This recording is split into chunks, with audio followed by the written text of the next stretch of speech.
नमस्कार शेळीपालक मित्रांनो, मी किरण भोसले. मित्रांनो, बऱ्याचशा शेळीपालकांना तुतीया चारा नेमकं झाड किती उंचावरून कट केलं पाहिजे व त्याची सेटिंग कशा प्रकारे असते हे माहिती नसते.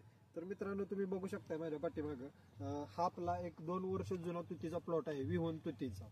तुम्ही त्याच्या पानाची साईज बघू शकताय, भरपूर मोठं पान होतंय, उत्पन्नही चांगले मिळते. तर मित्रांनो, साधारण त्या जे तुतीचं झाड आहे त्याला साधारण आपण 3 फुटावरती कटिंग करायचं.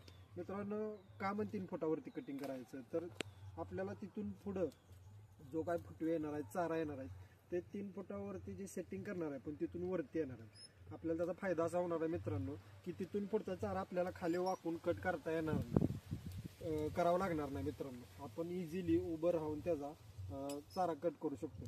तर मित्रांनो, कशा पद्धतीने 3 फुटावरती कटिंग करून चारा कट करायचा ते आपण बघणार आहोत. तर मित्रांनो, तुम्ही बघू शकताय, हे एक झाड आहे तुतीचं. आपण तुतीचा प्लॉट कटिंगला चालू केलेला आहे.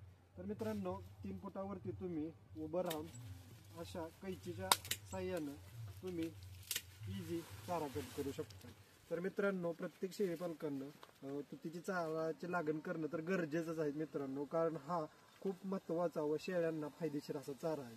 व तो चारा लावल्यानंतर ना त्याची योग्य त्या उंचीवरती सेटिंग करणं बी तितकंच गरजेचं आहे मित्रांनो. तर मित्रांनो, आजच्या व्हिडिओमध्ये आपण बघितलं असेल तुतीचा चारा किती फुटावरती सेटिंग करणं गरजेचं आहे व तो काय केला पाहिजे. धन्यवाद.